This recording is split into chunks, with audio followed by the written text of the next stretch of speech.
의료 AI와 마이데이터 시대의 건강에 대해서 의료 산업 개인 건강에 어떤 이점으로 활용할 수 있을지 고견 듣겠습니다. 여러분 큰 박수로 환영해 주시기 바랍니다.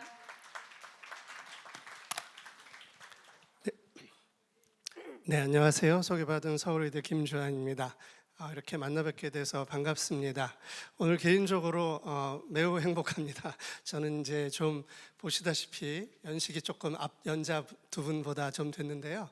제가 예전에 시도해 원하던 것들, 꿈꾸던 것들이 이렇게 많이 발전한 걸 보고 또 뭐 정말 노벨상까지 분야가 받게 된 걸 보고 개인적으로 아주 큰 기쁨이라고 생각합니다. 이렇게 좋은 행사를 만들어 주신 이 투데이에 감사를 드리고요.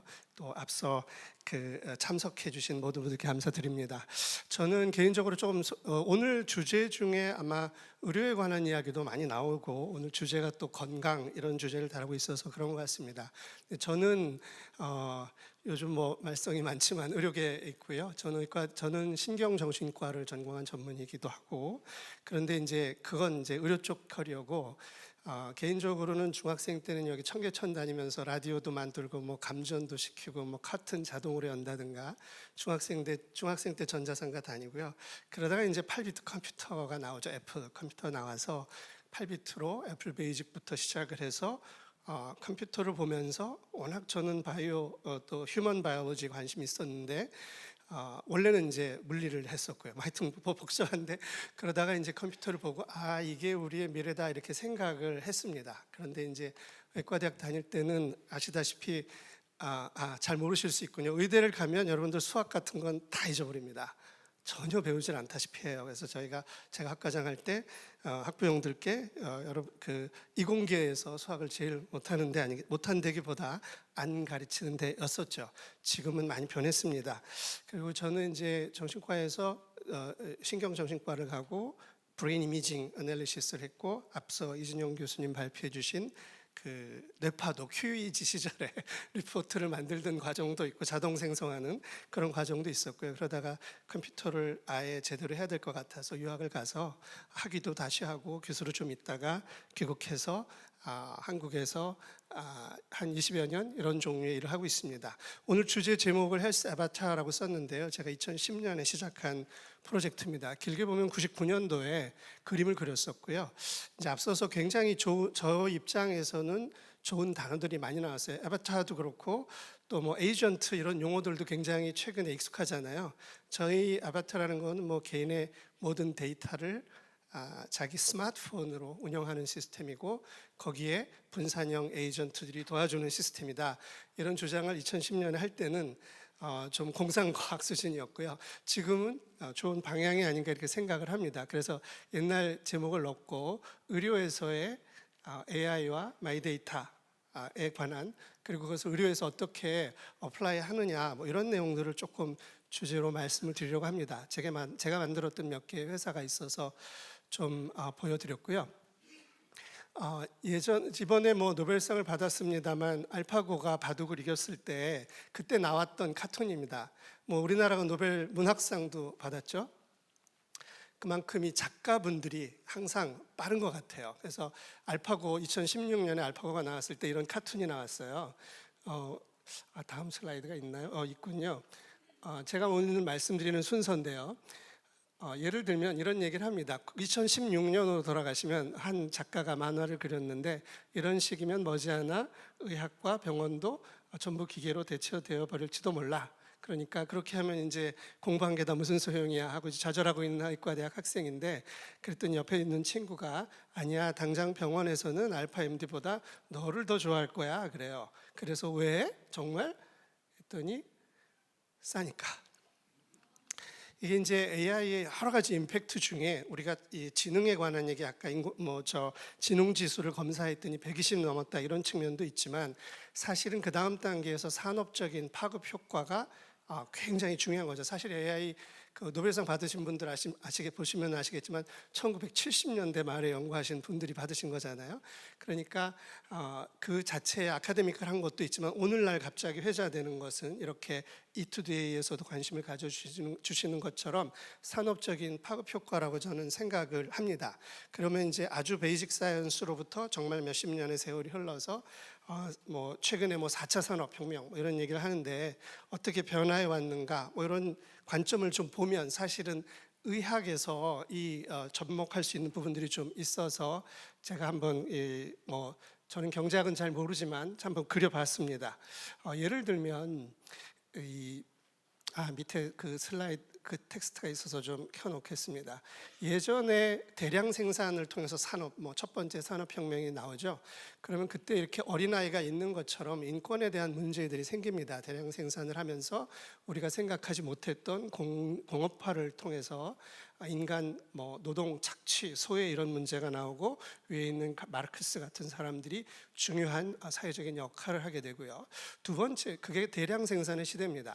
근데 여기 찰리 채플린의 모던 타임즈를 보시면요, 세상이 좀 더 바뀌게 돼요. 두 번째 단계에서는 포드 자동차의 얘기가 되는데 컨베이어 벨트에 올려서 기계를 조립함으로써 대량 생산을 하게 되고 그 당시에 이제 굉장히 좋은 경제적으로는 좋은 세상이 됩니다. 즉 실업이 일어나고 소외되던 시대에서 엄청난 새로운 신산업이 개발되고 자동차, 여행, 뭐 호텔, 항공 이런 것들이 개발이 되면서 그 다음에 사람들이 또 오히려 취직을 많이 하고 그래서 그 산업화 시대가 잘 될 때까지 저희도 한 80년대 같으면 대학 졸업하는 4학년들은 다 뭐 학교에 안 나왔거든요. 다 기업에서 잡아가서 4학년만 되면 학교에 안 나왔습니다. 지금은 이제 졸업도 늦추고 실업하고 뭐 이렇게 되지만요.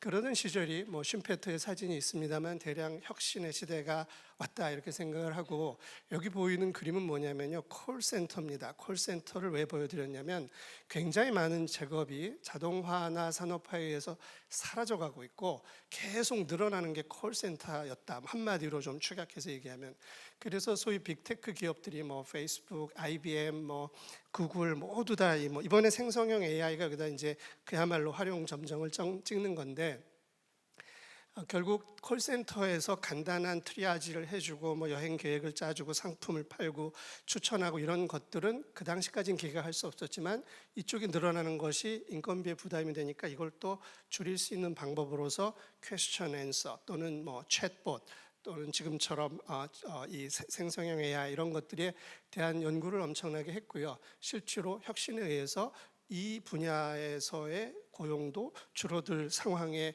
놓여 있는 거죠. 아마 저희가 요 근처 어디쯤 현 시점 여기쯤 와 있다고 생각을 하고 그 다음 단계는 그럼 뭐냐 이제 여기서부터는 좀 상상을 해야 되는데 정말 사람과 로봇이든 AI가 같이 일하는 대량 소외 시대가 올 거냐 뭐 이런 고민을 하는 게 뭐 4차 산업혁명과 뭐 이제 노동은 끝났다 AI의 공격이다 이런 얘기까지 하는 게 아닐까 이런 생각을 합니다.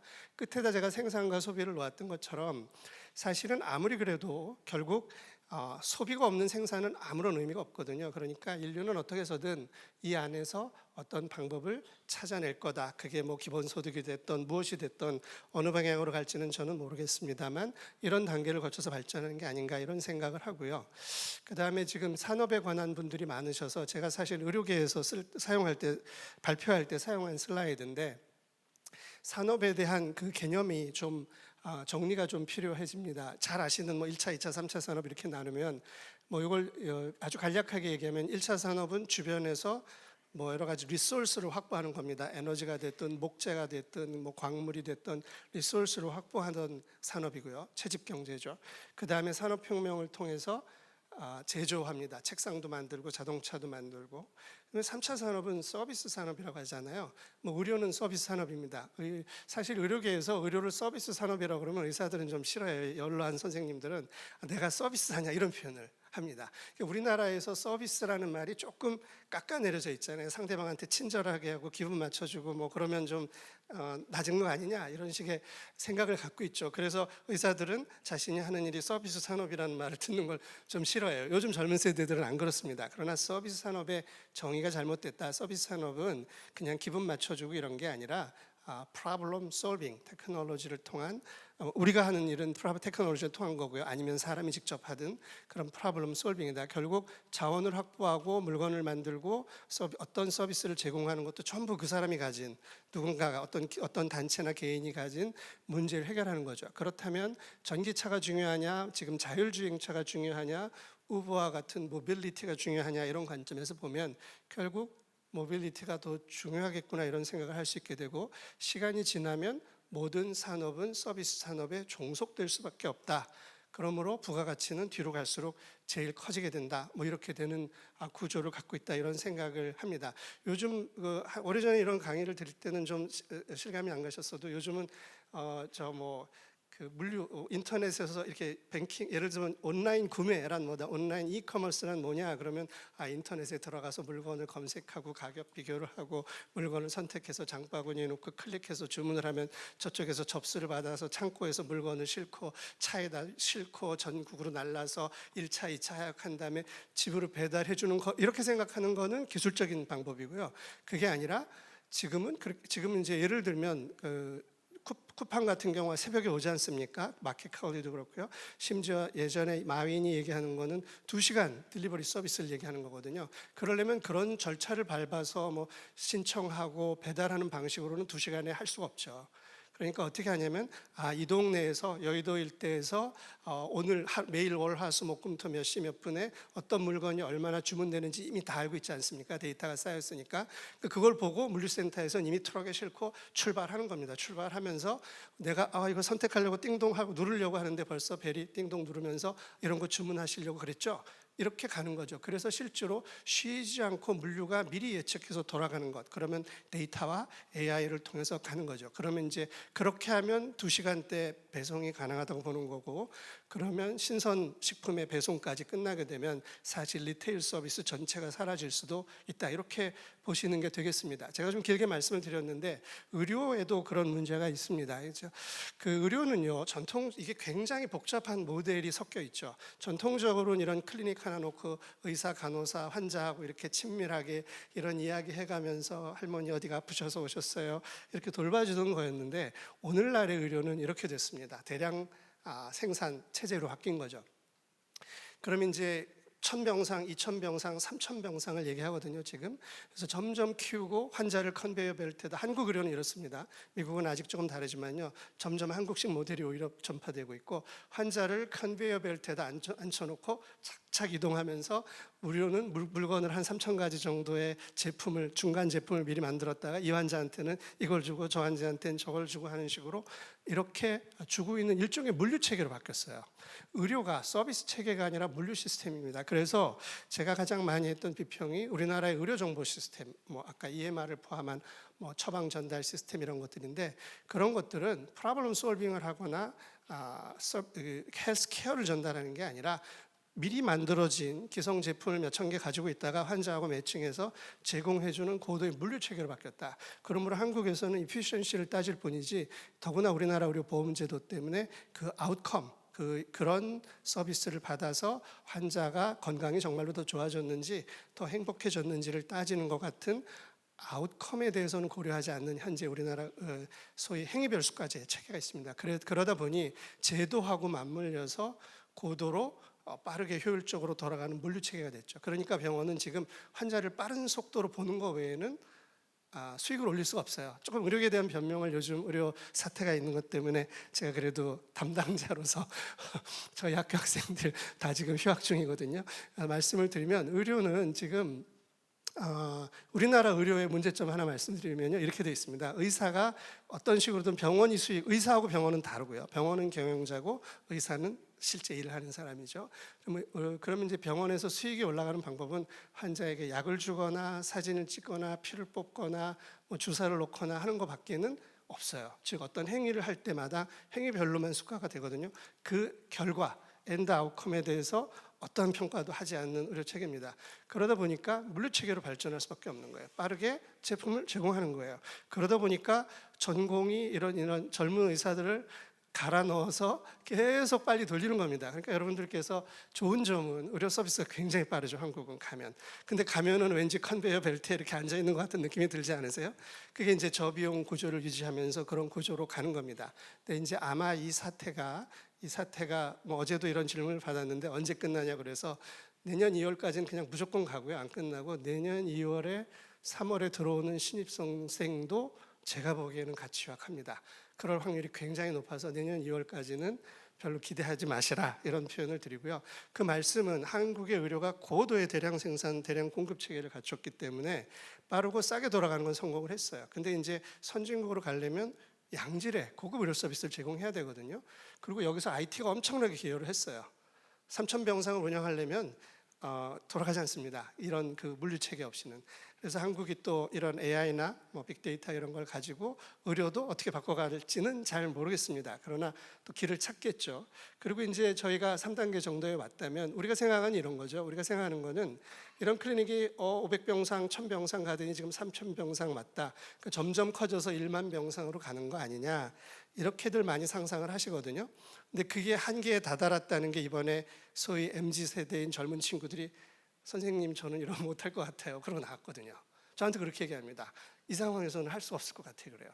저희 같은 나이 든 사람은 괜찮아요. 저희는 오히려 뭐 더 좋을 수도 있죠. 심지어 그러나 젊은 친구들은 내가 이 땅에서 30년, 40년 이 일을 하면서 살아야 되는 그 내가 살아야 되는 영역인데 이 구조가 되면 내가 여기서 30년 살 수 있을까 이런 고민을 해요. 그래서 이게 세대 간의 싸움이구나 이런 느낌을 갖습니다.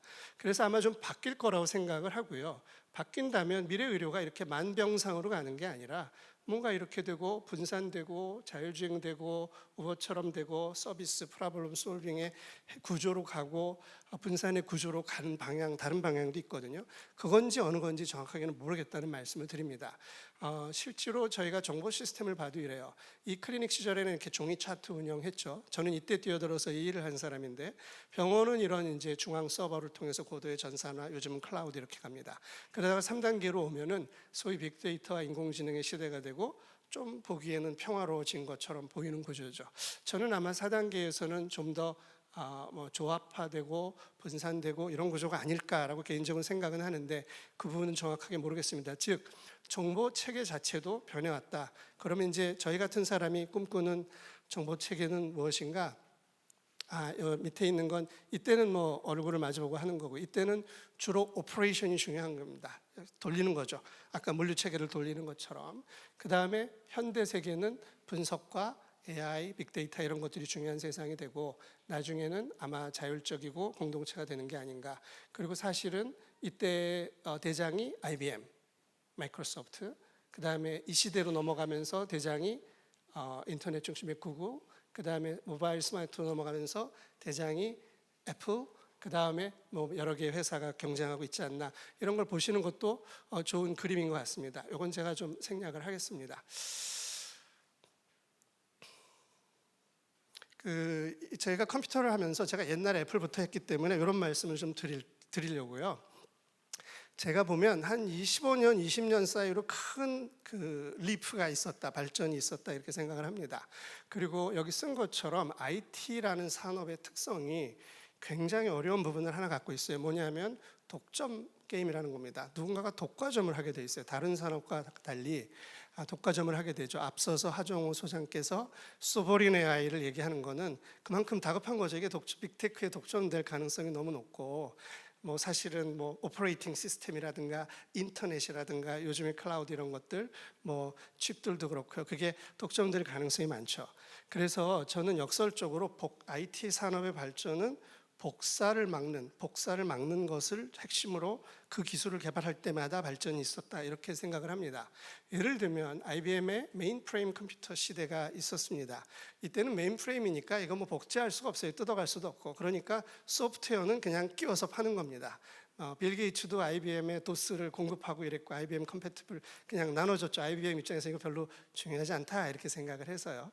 그러다가 세상이 바뀌면서 PC의 시대로 넘어오게 됩니다. 굉장히 많은 작은 컴퓨터 클론이 생기게 되죠. 그때 마이크로소프트는 뭘 했냐면 이 소프트웨어라는 게 문제가 뭐냐면 원본과 사본이 아이덴티컬하다는 거예요. 그러므로 누구도 원본을 만들지 않고 사본을 만들고 싶어 합니다. 원본 만드는데 어마어마하게 힘이 드는데 그거 그냥 베껴다 쓰면 되잖아요.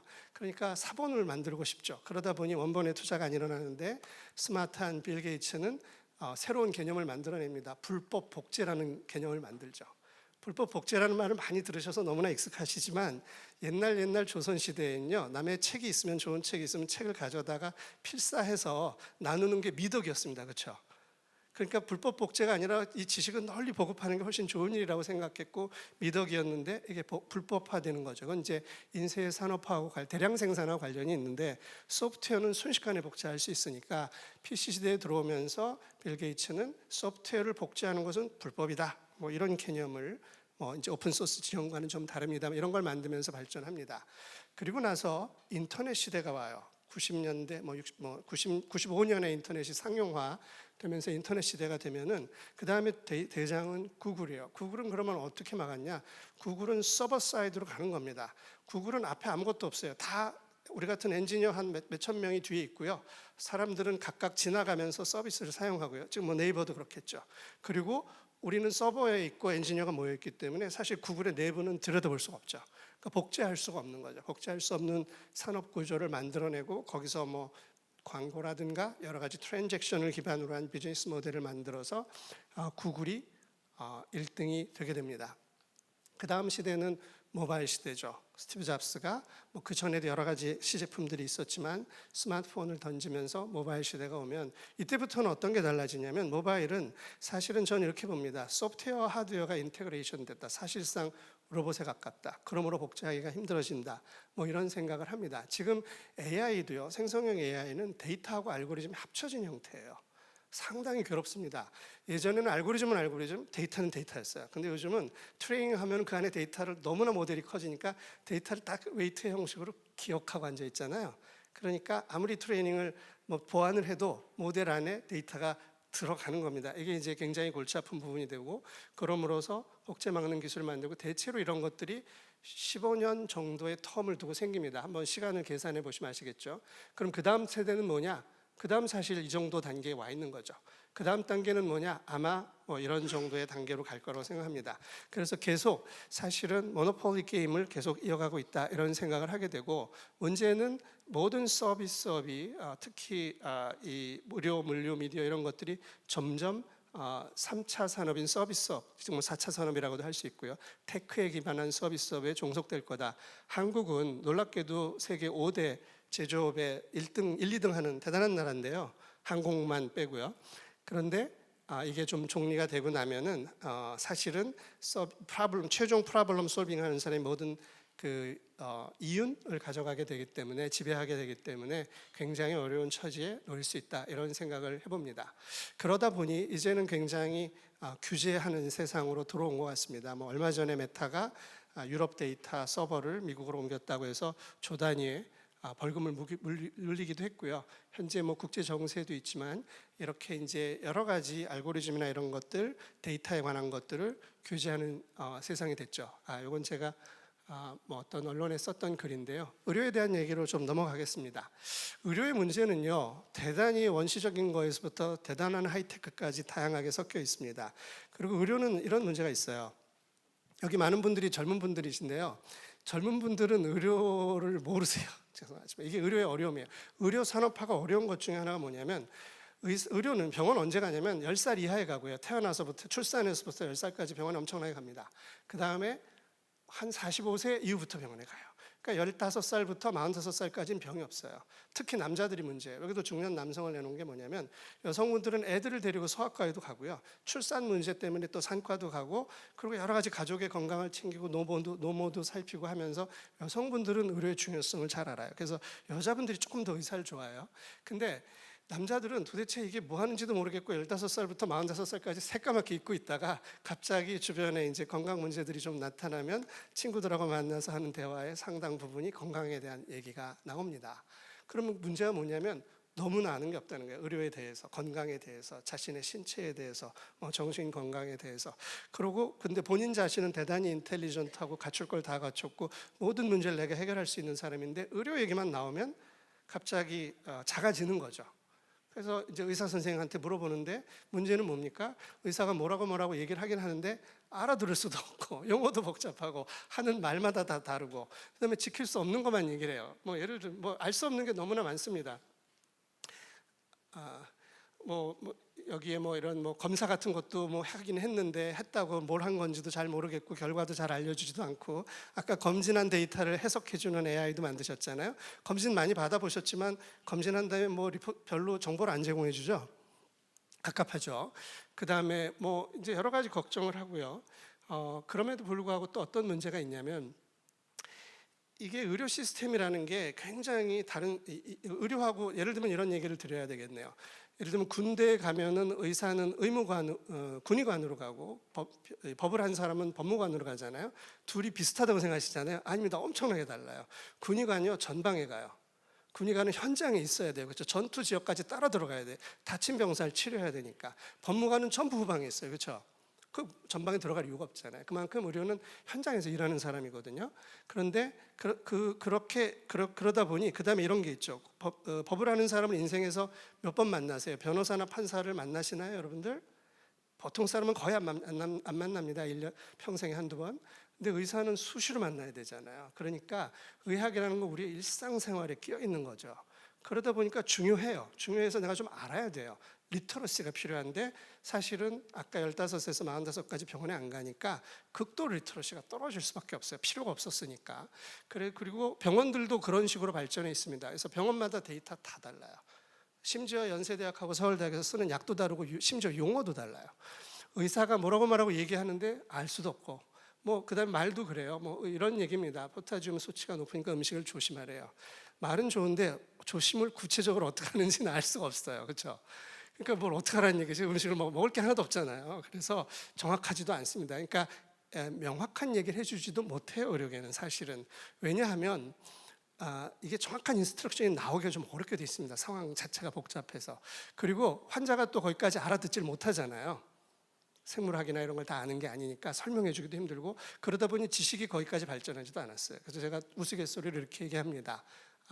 의사와의 대화는 뭐냐면 환자가 됐다고 할 때까지 대화가 진행되고 종결된다. 무슨 얘기냐면 환자한테 운동을 하셔야죠. 그러면 한 환자가 너무 착해서 약을 잘 먹었는데요. 운동도 하시라는 다 했고 음식도 다 조절했어요. 그러잖아요. 그럼 의사는 막 화가 나는 속으로 왜냐하면 할 말이 없거든. 운동하라는 대로 다 했는데 그런데 아직 병은 안 나왔잖아요. 그렇죠? 그러면 거기까지밖에 대화가 개발이 안 돼 있는 거예요. 그랬는데도 안 돼. 그러니까 환자가 더 이상 이런 거죠. 근데 다 좋은데 운동은 잘 하기가 힘들다. 운동은 좀 이러면 그럼 이제 그것 때문에 그렇다고 이렇게 하면 대화가 넘어가잖아요. 그러니까 대화가 대충 그런 식으로 사람을 다루는 대화로 발전해 있는 측면과 과학적인 대화가 나눠지는 측면이 나눠져 있다 이런 겁니다. 그럼 어떻게 돼요? 의사는 결국 처방전 한 장 써주고 끝나게 됩니다. 특히 한국 의사들의 특징이죠. 근데 그러면 이제 결국은 이 많은 과정에 복잡한 거는 모르겠고 처방전만 갖고 있는 겁니다. 그래서 모든 사람의 소망은 저는 이렇게 생각합니다. 제일 좋은 거는 주치의가 있으면 제일 좋죠. 그래서 저희가 얘기하는 건 나의 그 개인 비서가 있는 게 제일 좋고요. 인생을 살아보면 저한테 제일 도움되는 사람은 제 비서더라고요. 다른 사람은 우리 학생들 전부 제 시간을 뺏으러 오는데 제 비서는 제 시간을 절약해 주잖아요. 의사도 똑같습니다. 그래서 저희가 MIT에서 94년도 프로젝트가 뭐냐면 가디언 엔젤 수호천사 프로젝트인데 포켓 닥터입니다. 그 당시에 인터넷도 없고 제대로 된 스마트폰도 없던 시절에 주머니에 넣고 다니는 컴퓨터 의사가 있어서 꺼내서 필요할 때 이렇게 물어보면 답도 해주고 하는 그런 게 있으면 좋겠다. 그래서 시작했던 가디언 엔젤 프로젝트가 있었고 그것에 모델해서 저희가 좀 그런 인사이트를 가지고 제가 그 애플의 스마트폰이 나왔을 때 이런 아바타 시스템을 만들었다 이런 내용이 됩니다. 의료에서 가장 사용되지 않는 리소스는 환자 자신이다. 이런 말은 무슨 뜻이냐면 의료가 아주 어렵습니다. 의료가 굉장히 큰 산업기회이기도 해요. 그러므로서 수요가 무한해요. 사실 의료는 다른 산업과 다릅니다. 의료는 사실 무한해요. 그래서 우리 속담에 열 순사가 한 도둑 못 잡는다 이런 속담이 있습니다. 마찬가지로 한 명의 환자를 돌보려면 여러 명의 의료인이 필요해요. 그러니까 사실은 모든 사람이 의사, 간호사가 돼도 우리를 다 돌볼 수 없어요. 근데 결국 이건 절대적으로 부족한 겁니다. 그러니까 공급만 늘려서 문제가 해결되는 게 아니라 수요를 어떻게 통제하느냐, 그 다음에 스스로 셀프 케어를 어떻게 해야 되느냐, 이게 굉장히 미래에서 가장 중요한 문제고 거기에 맞닥뜨려 있고 그것 때문에 AI를 만드는 게 아닌가 뭐 이렇게 생각합니다. 제 선생님이 했던 말이고요. 이 부분은 원어 슬랙 박사라고. 그 다음에 현재 의료 시스템에서 가장 부족한 건 뭐냐? 피지션 타임이에요. 이게 왜 그러냐면 의료는 아주 이상한 산업 구조를 갖고 있습니다. 뭐 예를 들면 이투데이 회사에서는 아마 뭐 저 데스크도 있으시고 기자도 있으시고 여러분들이 작업을 해가지고 결론 내고 신문이 나가잖아요. 언론이 나가는데 의료는 그런 거 없습니다. 의사의 손을 굉장히 많은 직종이 있어요. 의료계에는 지하철 운전기사하고 뭐만 빼고 다 있다는 종합병원입니다. 그런데 모든 수익이나 최종 결론은 의사가 클릭해야만 나가게 돼 있어요. 그래야 약도 나가고 검사도 하고 사진도 찍고 피도 보고 이게 돌아가게 돼 있어요. 그래서 모든 결정에 레버뉴를 일으키는 모든 결정에 최종 결정권자가 의사로 돼 있어요. 특이하죠. 그런 조직이 없습니다. 그러다 보니 모든 시스템이 이렇게 걸려 있고 IT가 발전하면서 이게 예전에는 간호사가 대신해주고 이런 것들도 전부 의사한테 몰렸어요. 거꾸로. 그러다 보니 의사는 계속 이렇게 클릭하는 상황이 됐습니다. 그래서 제가 이런 얘기를 하죠. 그 법적인 책임을 지는 문서, 법적인 책임을 갖는 문서를 하루에 100장씩 사인하는 게 의사예요. 매일 처방 전에. 그런 직업은 없지 않습니까? 그러니까 이게 이제 과도한 부담이 있고 이것이 모자라는 것을 어떻게 세이브해 주느냐 하는 게 문제가 되고 앞으로 좋은 의료 시스템을 만들려면 그런 것들로 가게 될 거다. 그다음에 의료 시스템을 보실 때 어떤 이슈가 있냐면 환자, 의사 이렇게 보면 안 되고요. 의료가 굉장히 특이해요. 보험 제3자 지불자 집단이라는 보험자가 있습니다. 그래서 보험자가 즉 환자가 상품을 선택했어도 의사가 상품을 추천하고 상품을 선택했어도 지불은 딴 사람이에요. 그래서 난 이걸 쓰고 싶은데 그래도 보험자가 그건 안 돼. 가격은 얼마야? 이렇게 정하거든요. 그래서 이 비즈니스 모델을 만들기가 매우 어렵게 돼 있고요. 그 다음에 인더스트리와 규제의 시스템이 고도로 강하다. 항상 5개를 고려해야 되고 우리가 그거를 위해서 몇 가지 방법이 말씀을 드리고자 합니다. 그럼에도 불구하고 한국의 거의 모든 프로그램에 나가서 보면 환자가 참여를 안 해요. 여기서 이제 중요한 게 환자인데 왜냐하면 환자분들은 이렇게 돼 있죠. 보험료 냈거든요. 근데 뭐라고 서비스하는데 자기네들끼리 다 결정해. 의료계, 보험계, 그렇죠? 환자 할 수 있는 게 없죠. 그러다 보니까 당신들끼리 알아서 소외돼 있다는 뜻이고요. 그러다 보니 당신들끼리 알아서 하고 다만 나는 돈은 더 못 내겠다 이런 입장을 갖습니다. 환자분들의 내용을 깊이 들여다보면 그러니까 의료 보험료를 올리는 건 굉장히 어려워요. 정권이 바뀌기 전에 안 됩니다. 보통. 그래서 보험료 증가에 대한 저항은 엄청나게 강하고 평소에는 통제가 되지 않는 독특한 의료 시스템을 갖추게 된다. 왜? 가장 중요한 의사결정자인 환자가 참여할 공간이 없다는 거죠. 그래서 그 공간이 이제 이런 시대를 통해서 많이 만들어지고 있다라는 말씀이고 제가 이제 만들었던 프로젝트는 헬스 아바타라는 프로젝트 2010년에 옛날 아이폰이 나오자마자 나의 모든 데이터를 아까 가디안 엔젤 포켓 닥터처럼 나의 모든 데이터를 나의 스마트폰에 넣고 그것은 모든 데이터를 얘기합니다. 그야말로. 그래서 나의 비서처럼 돼서 나의 비서가 의사랑 상담도 하고 처방도 받고 분석도 하고 이런 프로그램을 만들어야 된다. 그때는 데이터가 어려웠어요. 그래서 데이터 레프레젠테이션이라는 표현을 썼는데 스마트폰에 넣고 그다음에 여러 가지 인공지능 도우미 에이전트들이 도와주는 시스템을 헬스 아바타라고 만들었습니다. 물론 영화 아바타가 2009년에 12월 16일에 개봉이 돼서 그때 그걸 좀 이용해서 이렇게 했습니다. 그러면 데이터는 어떤 것들이 있냐? 나의 의료 기록이 제일 기본입니다. 가장 중요한 정보를 갖고 있고요. 그리고 이건 본인이 받을 수 있습니다. 아까 데이터에 접근하기 어렵다는 얘기를 하시는데 그렇지 않고요. 본인한테는 다 주게 돼 있습니다. 법적으로. 그다음에 그 당시에 저는 이제 주로 유전체 분석 이런 걸 많이 하는데 바이오인포메틱스라고 하고요. 나의 그 생물학적 데이터가 있고 그다음에 이런 여러 가지 라이프 로그 데이터 것들이 있으니 그런 것들을 나의 스마트폰에 넣고 그것들을 플랫폼을 만들어서 운영을 하면서 구조를 바꾼다 이런 개념입니다. 그래서 우리나라 의료정보 시스템의 발전사를 보면 이렇게 됩니다. 기관별 정보화가 쭉 일어난 거예요. 그러다 보니 기관 중심 모든 게 돼 있는 거예요. 근데 문제는 내 기록이 여기저기 흩어져 있는 거죠. 그래서 의료 데이터는 극도로 프래그멘티드 돼 있다. 근데 사실 의료 기록이랑 제가 마이데이터 관련을 좀 많이 하면서 이런 얘기를 드려요. 금융이 굉장히 민감하고 중요한 정보거든요. 근데 금융은 마이데이터가 지금 좀 되지 않습니까? 한국에서. 의료는 왜 안 되냐고요? 의료 데이터랑 금융 데이터가 좀 다른 게 하나 있어요. 예를 들면 금융 데이터는 여러분들 예를 들어서 내가 이런 부동산이 있어요. 거기에 물건이 깨끗해, 법적으로 클리어됐어. 그럼 대출 받으실 수 있죠. 그 부동산을 가지고 있다는 이유만으로 금융 서비스가 가능하지만 그 부분 정보, 다른 건 모르겠고 한 건 가지고 있으니까 이런 서비스 가능해. 이런 부분 정보가 유용합니다. 근데 의료는 부분 정보가 안 돼요. 그 사람이 심지어 히스토리, 심지어 가족력까지 물어보게 되잖아요. 간단한 사마귀 하나 띄는 거라면 그 데이터만 갖고 사마귀를 뗄 수는 있어요. 근데 조금 커지면 그 사람의 총체적인 데이터, 심지어 히스토리 데이터, 심지어 가족력 뭐 유전자 이런 거까지 뒤지게 됩니다. 그러다 보니 마이데이터의 인테그리티, 완전성이 굉장히 중요해진다, 이런 문제입니다. 그럼에도 불구하고 공급자 중심의 마인드에서는 기관끼리 교류하면 된다고 생각을 하는데, 그렇게 되면 개인한테 도움이 된다고 생각을 하는데, 기관 간의 교류는 여러 가지로 어렵습니다. 아까 말씀드린 이유로. 삼성하고 LG가 데이터 교환하는 거 보셨어요? 예를 들면 그게 간단한 문제가 아니라는 거죠. 그래서 이게 이제 이런 꿈이 잘 실현되지 않았다, 이런 것들에 대한 문제 의식이고, 그러니 데이터를 개인 중심으로 통합한다, 그것을 헬스 아바타라고 한다. 그건 그리 어려운 게 아니고요, 환자한테 쏴주면 됩니다. 기술적으로 어렵지도 않고 다 어렵잖아요. 아무 문제 없어요. 게다가 이렇게 되면 의료 데이터뿐만이 아니라 음식, 환경 노출 뭐 이런 거 다 개인적으로 통합되죠. 훨씬 좋습니다. 그렇게 되면 우리가 뭐 AI 알고리즘을 가지고 있어, 그런 팀들이 있다면 그들과 데이터 정리가 더 어려우니까 이런 산업이든 학계에서 여러 가지 도움을 줄 수가 있고, 사실은 이 작업이 더 복잡하고 힘들거든요. 귀찮고. 그래서 뭐 서울대학병원에서 이 작업을 했다면 연대에 가서 또 다시 해야 돼요. 완전히 다시. 그게 아니라 개인 중심이라면 이런 문제가 없죠. 곱하기 80억 하면 끝나니까. 이렇게 가면 되는데 왜 안 가느냐? 여기에는 굉장히 복잡한 사회문화적인 요소들이 있습니다. 기술적인 어려움은 별로 없어요.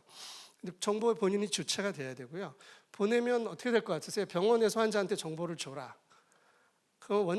그러면 민원만 늘어납니다. 원장님 입장에선 어떻게 생각하세요? 의사 입장에선 좋아요. 이런 거 가지고 피드백도 하고 운동도 하시고요. 의사는 그렇게 생각할 수 있지만 병원 입장에서 민원만 늘어나고, 그다음에 정보 시스템을 만들어서 보내야 될 거 아니에요? 비용이 들어가요. 책임과 비용이 들어가는데 그거에 대한 리워드는 없죠. 역방향의 인센티브가 있다. 그래서 이런 걸 보완하는 시스템, 정부가 그걸 리밸런싱 해주는 것들, 이런 것들이 필요하고, 일부에서는 일부 그런 걸 하고 있습니다. 그래서 저희가 이런 헬스 아바타라는 시스템을 만들었더니, 아주 옛날이에요. 이게 2011년인가 조선일보에 나의 유전자, 그다음에 라이플로그, 그리고 이런 이미지 시그널, 메디컬 레코드, 투약 기록들을 넣으면 도우미들이 돕는다, 이런 식의 시스템을 얘기하고 오래 해왔습니다. 그래서 안 되냐? 잘 됩니다. 그래서 이런 데이터가 있고 돌아가는 플랫폼이 있고, 최근에는 이제 블록체인이 굉장히 강력한 신뢰 시스템에서 사용이 되고, 환자용이 있고 의사용이 있고, 그 다음에 이제 에이전트라는 건 요즘 메타가 잘 얘기했어요. 이거 설명하기가 힘들었는데, 여러 가지 부분적으로 도와주는 에이전트들이 연결되는 구조고, 그것은 신뢰를 이룬 컴퓨팅 환경이 만들어져야 됩니다.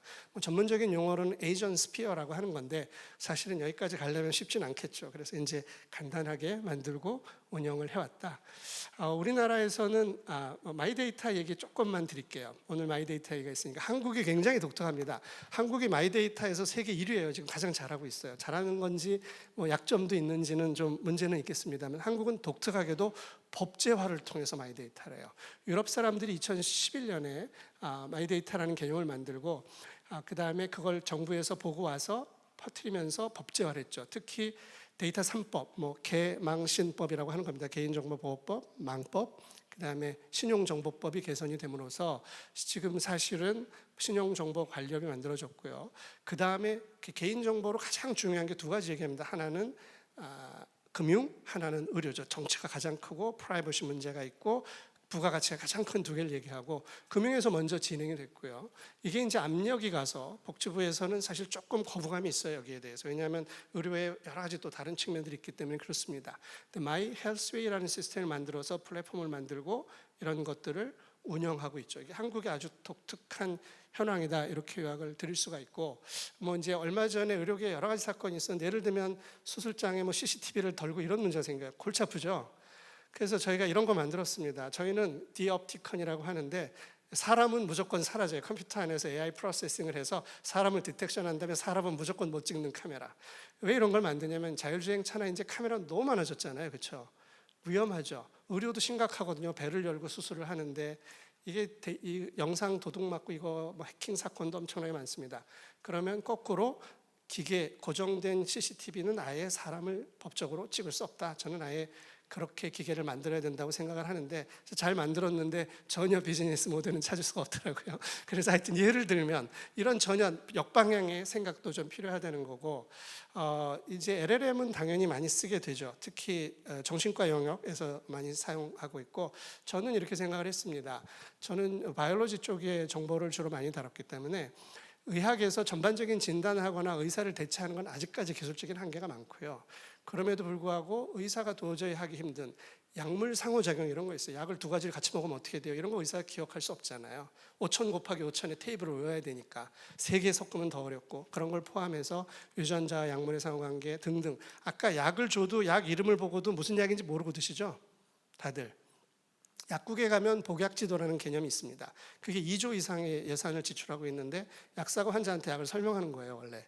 근데 식후 30분 후에 드세요 그러고 말잖아요. 그래서 약에 대한 모든 답을 하는 건강과 관련된 그런 챗봇을 만들어서 저희가 운영하고 있고요. 예를 들면 그래서 뭐 약물에 대한 그것이 질병이 있다라든가 그런 것들은 레그 기술이라든가 여러 가지를 써서 자기 처방전을 올리면 처방전에 대해서 해석도 해주고 이런 것들은 뭐 아마 현실적으로 즉 영역을 좁혀서 아까 하정우 소장님 얘기하신 거랑 비슷한데요. 특화된 AI를 만드는 겁니다. 그래서 가능하다. 그리고 요건 좀 생략을 하겠고요. 그러면 이제 사실은 의료 AI와 마이데이터를 연결하려고 하면 간단한 얘기냐? 매우 복잡합니다. 사실은 여기 굉장히 기술적인 얘기를 썼는데 아까 굳이 프라이버시 얘기를 했죠. 개인 맞춤화에 대한 얘기를 했죠. 그다음에 그 사람의 데이터의 인테그리티를 기억해서 히스토리까지 알고 얘기를 하는 프라이버시 침입에 관한 얘기를 했죠. 그렇게 되면 해결해야 될 게 굉장히 많다. 밑에 선량한 인공지능 얘기까지. 그래서 저희는 이것들을 여러 가지 이런 방법론으로 해결을 시도하고 있다. 신뢰 문제다 이런 거고요. 예를 그냥 한 개 보여드리고 마치도록 하겠습니다. 제가 콩팥병을 대상으로 했는데 콩팥은 특이한 점이 나이가 들면 모든 분이 콩팥이 안 좋아지세요. 콩팥은 두 개니까 하나는 이식해줘도 좋죠, 그렇죠? 그렇게 들으셨죠? 오래 살면서 이게 간단한 문제가 아닙니다. 이제 90이 되면 콩팥 기능이 떨어져요. 옛날엔 90까지 살지를 못했으니까. 그리고 콩팥이 떨어지면 인공신장을 돌리면 됩니다. 문제가 없어요. 그걸로 사망하지 잘 않아요. 그럼에도 불구하고 평생 와야 되죠. 그래서 콩팥을 선택한 이유는 이 사람이 만성 상태이고 일주일에 3번씩 병원에 와서 3시간씩 앉아서 혈액을 씻어내야 됩니다. 그러니까 계속 시간이 빠르게 가고요. 일주일에 3번. 그다음에 검사량이 엄청나게 많고, 그다음에 콩팥은 모든 영양 성분을 다 통제해야 돼요. 혈액 성분을 제어하는 거잖아요. 포타슘, 칼슘, 인, 나트륨. 당뇨병은 혈당만 조절하면 되지만 콩팥은 모든 걸 조절해야 돼서 사실은 검사 결과에 따라 식이요법을 조절하는 것 같은 게 굉장히 중요함에도 불구하고 잘 안 되고 있습니다. 그래서 저희가 전국을 다니면서 원장님하고 사진 찍어요. 제가 왜 원장님하고 사진 찍냐면 원장님이 오케이 안 하면 못 가요. 이 시스템이 이런 겁니다. 의사가 이런 좋은 시스템이 있으니까 이런 걸 만들어주면 환자한테 도움이 돼요. 그래서 전산실에 얘기하잖아요. 그럼 전산실에서 뭐라 그러는지 아세요? 선생님 그게 왜 안 되냐면요 이렇게 됩니다. 전산실의 입장은 시스템을 건드리는 걸 싫어할 수밖에 없어요. 전산은 안정성이 중요하지 않습니까? 전산실에서 자꾸 바꿔달라고 그러면 굉장히 불안정한 시스템이 되겠죠. 그러니까 좋은 아이디어를 넣을 수가 없는 구조고 그러다 보니 제가 이제 원장이 오케이 해서 이렇게 가야만 들어갑니다. 인스티튜셔널 커미트먼트입니다. 그런 구조를 만들고 콩팥은 1인당 1년에 4천만 원 이상의 의료비를 써요. 그 의료비 최대입니다. 왜냐하면 일주일에 3번 가서 한 번에 한 20만 원 들어요. 어마어마한 비용을 쓰죠. 그리고 병상이 3만 개가 넘는다. 이렇게 보시면 얼마나 큰 문제가 됐는지. 노인성 질환입니다. 전형적인 9명 중에 1명 정도가 9명 중에 1명 정도가 콩팥병을 앓고 있다 이렇게 보시면 되고요. 그래서 저희가 이렇게 젊은 의사들을 모아서 네트워크도 만들고 이런 걸 해요. 왜 젊은 의사냐? 나이 드신 분들은 여기까지 안 해요. 젊은 사람이 하면 오케이 당신이 해 이거 해주면 굉장히 훌륭한 분이세요. 젊은 사람들은 왜 하느냐? 이것만 설명을 드려야 돼요. 이거 한다고 의료 보상이 늘어나지 않습니다. 그렇죠? 우리나라 의료 시스템이 그렇듯이. 근데 이게 열정페이라는 거예요. 젊은 친구들 새로 공부하고 나왔으니까 하고 싶은 게 많잖아요. 이것도 해보고 저것도 해보고 그 보상이 없어도 합니다. 그러니까 이제 의료 체계가 같이 바뀌어져야 된다는 점을 말씀을 좀 드리는 거고요. 그래서 저희가 이제 그런 것들이 기술적인 어려움보다 사회문화적인 어려움이 많다. 그다음에 식품에 대해서도 이것만 말씀을 드리려고 해요. 아까 얘기한 대로 콩팥이 흔들리면 혈액의 모든 성분이 흔들립니다. 그러면 음식에 조절을 해야만 돼요. 근데 다 알아요. 연구 잘 안 돼 있어요. 그리고 그래서 제가 한 1억 원어치 도시락을 배송해 줬습니다. 검사 결과에 따라 맞춤해 주는. 그러고 최종적으로 논문 퍼블리시 된 건데 이렇게 식사에도 도움이 된다는 걸 다 입증을 해요. 근데 도시락을 주는 게 문제가 뭔지 아세요? 우리나라에서? 의사는 하루에 그때 오면 당일 의료비가 한 20여만 원 들거든요. 그럼 도시락을 주고 싶어요. 3시간씩이나 있으니까 밥을 먹어야 되잖아요. 그리고 음식을 조절하는 게 중요하잖아요. 칼슘, 포타슘, 인, 조리법도 다 어렵습니다. 근데 주면 우리나라에서는 의료법 위반입니다. 유인 알선 행위라고 그래요. 그래서 블록체인을 통해서 쿠폰으로 마일리지를 준 다음에 마일리지로 주문을 하면은 의사가 냉장고에 보관했다 주는 건 허용이 돼요. 그렇게 해서 아까 그런 결과를 얻어냈다. 이만큼 의료 시스템이 어렵기도 하고 뭐 그렇다는 얘기고요. 뭐 이제 저희가 운동도 아까 동영상 운동 뭐 이런 거 분석하고 이런 것들을 넣어서 코칭하고 이렇게 해서 효과 있느냐 뭐 영상 분석해서 소변 검사도 하고 뭐 이런 것들을 많이 하고 결국 의료 제도를 바꾸지 어느 정도 이런 결과에 기반한 의료 즉 퍼포먼스, 의사 환자한테 도움이 되면 보상이 되는 체계하고 환자한테 약을 줬으면 보상이 되는 체계는 다르지 않습니까? 근데 이제 도움이 됐다는 걸 평가하기가 매우 어렵습니다. 그래서 어렵지만 그 구조를 만들어야 된다라고 생각을 해서 결국 마지막으로 말씀드리고 싶은 건 뭐냐면 환자분들이 엄청나게 이 분야에 대한 지식이 늘어나야 되고 그것을 늘어나게 하는 데 있어서 AI가 큰 도움을 줄 거다. 그렇게 됐을 때 비로소 제도화도 개인의 역량 리터러시 문제도 해결이 된다 이런 생각을 하고 마치도록 하겠습니다. 감사합니다. 네, 유익한 내용 전해주신 김주한 교수님 정말 감사드립니다. 네, 세세하게 다양한 정보를 공유해 주셨는데요. 역시 마지막 세션 질의응답 진행해 보도록 하겠습니다. 플로어를 오픈하고 궁금한 사항 있으시다면 조금 신속하게 진행을 해볼 텐데요. 바로 손을 들어주셨습니다. 마이크 바로 전달드리겠습니다. 네, 안녕하십니까. 네, 에디슨 김에 있는 김태용이라고 합니다. 아까 의료 데이터 활용에 있어서 그 인센티브가 없어서 의료 데이터 활용이 지금 많이 제한이 되고 있다고 했는데 저도 상당히 공감합니다. 저는 지금까지 그런 마이 데이터 활용에 있어서 그런 이익이 100이 발생한다면 그 데이터 마이 데이터 소유자인 개인에게 한 50에서 60 그리고 그것을 데이터를 수집하고 관리하는 의료기관이나 그 병원 측에 한 3, 40 그리고 그런 것들을 어플리케이션에 활용할 수 있는 플랫폼에 한 1, 20 정도를 줘야 된다고 생각하고 있는데 그 병원에 계시는 교수님의 입장에서는 실제로 의료기관이나 병원 측이 100 중에 한 어느 정도 이익을 취하시면 만족하고 활용하실 수 있고 그런 데이터를 약간 가공을 통해서 관리하실 수 있는지 궁금합니다. 아니요, 그건 생각보다 중요한 질문이시대요. 그건 생각보다 더 어렵습니다. 병원이 할 수도 있는 것도 아니고 소유도 아니에요. 그러니까 아까 처음에 말씀드렸던 것처럼 데이터는 복사하면 원본과 사본이 아이덴티컬해요. 그러니까 그다음에 데이터는 한번 노출되면 어떻게 회복할 방법이 없죠.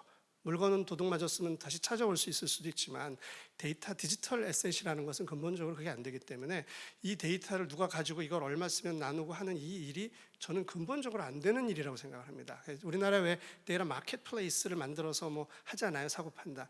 그게 다 쪼가리 데이터거나 세컨더리 터셔리 가공된 애널리틱 데이터 리절트 이런 것들을 거래하지 원본 데이터를 직접 거래하지 못해요. 이게 본질적인 문제입니다. 저는 어떤 걸 만드냐면 소개는 안 드렸지만 아예 암호화된 상태에서 원본에 접근하지 않고 질문을 하고 답만 얻어갈 수 있는 시스템. 저희가 크립토 브레인이라는 저희는 블록체인 기반으로 만드는데요. 그러니까 데이터에 예를 들면 암호화 기술에서는 동용 암호나 소위 함수 암호화 기술 같은 건데 즉 데이터는 복사의 문제가 있기 때문에 유출된 사고를 회복할 방법이 없기 때문에 누구도 안 납니다. 그래서 다 실패했다는 걸 아셔야 돼요. 그래서 조금 크리티컬한 말씀을 드리면 예를 들면 얼마 한 5, 6년 전에 아산 카카오 딜 이런 것들이 있었잖아요. 대기업들이 대학병원에 와가지고 데이터 이런 얘기들이 있었죠. 그 기사들 많이 보셨을 거예요. 요즘 다 조용하죠. 왜 그런지 아세요? 다 깨졌습니다. 왜냐하면 병원에서 볼 때는 이 데이터를 카카오가 와서 자기 좋은 AI로 만들어서 좋은 서비스를 만들겠다고 하는데 믿을 수 없잖아요. 간 다음에 안 올 게 뻔하거든요. 받아간 다음에. 그래서 그거보다 트러스트 컴퓨팅에 문제가 있다. 그건 이제 암호화 기술과 저희 같은 블록체인에 의한 스마트 컨트랙에 의한 기술 정도로 미래를 봅니다. 그래서 데이터 프라이버시라는 개념은 1999년에 처음 나오고요. 지금 이제 시큐리티랑 다릅니다. 그래서 의료는 그 문제도 꽤 해결해야 되지 않나. 그런 부분이 있기 때문에 일단은 아까 말씀드린 그 문제를 조금 그래도 가능한 쪽으로 말씀을 드린다면 그래서 여기 엘사바토 본인이 직접 관리하게 되고요. 그 다음에 노출이 없거나 그거에 대한 신뢰를 보장할 수 있는 시스템이 됐을 때 활성화가 되고 아니면 굉장히 어려울 거다. 이 정도 말씀드립니다. 네, 상세한 답변 감사드립니다. 네, 한 번 더 네, 손을 들어 주셨는데요. 마지막 질문 받도록 하겠습니다. 잠시 일어나셔서 부탁드리겠습니다. 네, 말씀 감사히 잘 들었습니다. 그 데이터에 대해서 아주 그 윤리적인 부분까지 생각하고 계신 것 같아서 용기 내서 질문을 드리는데요. 저는 그 건강보험공단에서 이제 저희 개인의 건강 정보랑 어떤 다른 정보들이 들어가는 거랑 거기에 대비해서 지금 사설 그 보험 제공 업체들이 이제 뭐 실손 보험이라고 해서 거기 이제 부딪히는 부분들, 그러니까 건강보험 상한제라는 제도를 건강보험공단에서 만들어서 또 사설 실손보험 가입자들이 그 제도에 맞물려서 어떤 정보를 사설 보험 회사에 제공을 해야 되는 게 마치 당위처럼 이렇게 흘러가는 게, 그 내용을 보면 상당히 민감한 개인의 어떤 재정 정보라던가 건강 정보를 요구를 하고 있는데, 설마 그 실손보험이라는 걸 가입할 때 당연히 여기까지는 침범할 거라고 예상하지 못했던 내용들에 대해서 그걸 요구를 하고 그거를 제공을 해야 그 어떤 그런 부분들을 뭐 보험금을 지급한다라던가 이런 게 지금 그런 상황으로 흘러가고 있는 것 같이 보이거든요. 이게 되게 그 헌법조차도 헌법에 위배되지 않나 싶을 정도로 그런 그 정도로 생각이 들고, 또 어떤 실손보험은 자기들이 제한을 둬서 뭐 보상금에 뭐 일일 제한이라던가 횟수 제한, 기간 제한, 그리고 뭐 병명이나 여러 가지 그 제한을 두고 내용 지급함에도 건강보험은 저희 정보들을 이제 건강보험 가입자들로서 이제 국가기관이기 때문에 그 자료가 이제 공유되는 것까지는 허용하고 있는 상황에서 그거를 이제 자료를 다 요구를 한다라는 게, 이런 이제 기관 간의 데이터가 공유가 되는 거는 분명히 문제고, 개인이 또 그거를 사설, 그러니까 내가 당신한테 뭐 때문에 자료를 이렇게 주고 나면 어떻게 될지 모르는데, 그렇죠. 그 계약 이행을 위해서 그렇게 해야 된다라는 거 부분에 대해서 어떻게 생각하시는지, 그런 부분도 아마 그 중요한 문제고요. 문제고 그 사설 보험에서, 그러니까 메타가 규제를 받는 것처럼 사설 회사들도 브리치를 일으키지만 사설 회사는 오히려 통제할 수 있는 부분도 있거든요. 정부 기구는 또 방법이 없는 문제도 또 있고요. 그래서 어찌 되었거나 지금 여기 사실 오늘의 주제는 본인의 통제하에 두는 것을 핵심으로 얘기를 하거든요. 지금 현재 마이데이터나 이런 논의도 전부 어떻게 되냐면 데이터 포터빌리티라고 그래서 내가 요구하면 기업에서 기업으로 가는 구조잖아요. 의료는 어떻게, 저희 주장에서 어떻게 되냐면 의료기관이든 보험사든 뭐 병원이든 온 데이터가 환자한테 왔다가 온 상태에서 제3의 자기가 신뢰하는 기관으로 보내는 구조로 했습니다. 실제로 그렇게 지금 제도를 좀 정비를 했고요. 내년부터. 그리고 이제 조합이 만들어져서 조합이 운영하고, 하여튼 결국 이것은 신뢰와 트러스트에 관한 문제거든요. 그래서 그런 것들을 극복하기 위한 여러 가지 메커니즘이 있다. 보험 거래에 관해서만 간단히 말씀드리면, 보험 거래는 보험 지급자 입장에서는 근거가 없이 돈을 지급할 수가 없잖아요. 그래서 얻기는 얻는데 그때 어디까지 얻을 것이냐, 보험 지급에 필요한 정보를 얻는 것이어야지 그거를 넘어가면 안 되는 것이다와 같은 방법들이고, 그런 것들은 그런 관점에서 해결이 돼갈 거라고 생각을 합니다. 네, 현실적인 조금 어려운 고민이지만 또 따뜻한 시선으로 재현을 해주셨습니다. 감사합니다. 여기까지 나누도록 하겠습니다. 지금까지 우리 김주한 교수님 감사드립니다. 큰 박수 보내주시기 바랍니다. 감사합니다. 네, 의료 마이데이터 에셋에 대해서 우리가 근본적으로 해석하고 풀어야 나가야 할 다양한 시선들을 전해 주셨습니다.